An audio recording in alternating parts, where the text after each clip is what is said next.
The cold rage that settled in after finding the Osu receipt proved to be the most productive emotion of my life. It was a clean, focused energy, devoid of the exhausting drama of sorrow. My goal was simple: ensure the financial ruin Kojo had secretly feared would only fall on him, leaving me shielded and autonomous. Kojo, in his self-absorption, had conveniently forgotten one crucial fact. The engine of his construction success was the marketing infrastructure I had built. His engineering skills secured the contract, but my network secured the initial client meetings, crafted the sleek corporate image, and kept his firm's brand visible, modern, and trustworthy, especially to the church-going clientele and influential government contacts. I spent the next 2 weeks operating in full stealth mode, working primarily out of a quiet, rented co-working space near Ridge. My strategy was not to steal, but to legally divert and secure the contacts I had brought to the marriage. My first target was the telecom giant, MTN Ghana. I had spent 6 months nurturing that relationship for Kojo's firm, pitching a massive contract to handle their regional billboard and branding rollout near the new Tema Court expansion. Kojo was supposed to close the deal last month, but the meeting had been postponed due to one of his mysterious absences. I called the head of corporate communications, a formidable woman named Ajwa, whom I respected immensely.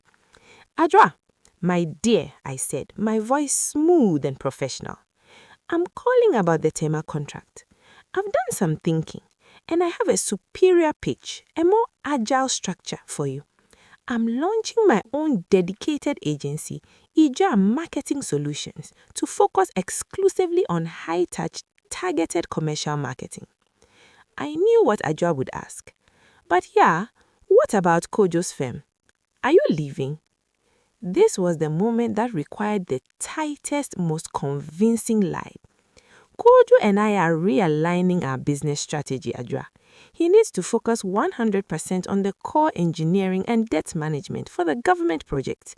You know how tight those margins are. I'm taking the marketing, design, and public relations off his plate entirely to ensure his focus remains pure."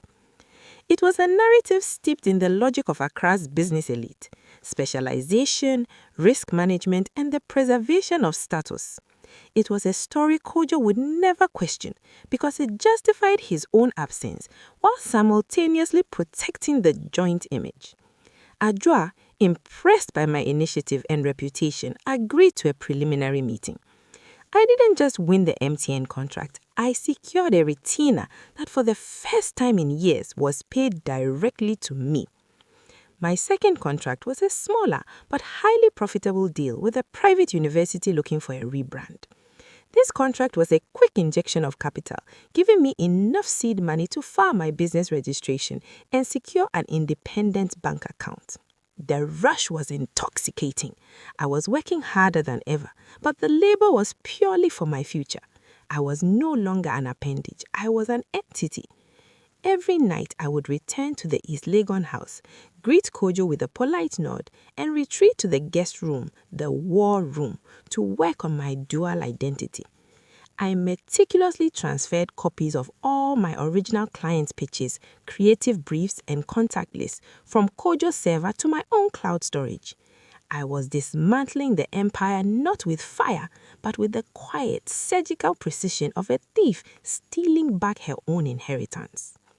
My financial coup was not revenge, it was insurance. Kojo had lied to protect his reputation from his family's judgment. I was lying to protect my entire future from Kojo's dishonesty. The deeper I dove into my independent work, the clearer it became. The loss of the marriage was painful, but the realization of my own formidable capability was a far greater reward. I could stand alone. I just needed the final, undeniable leverage to walk away clean. The crumpled receipt remained my ace card. I was preparing to be a single, wealthy woman in Accra, a much better status than a married, silent, and betrayed one.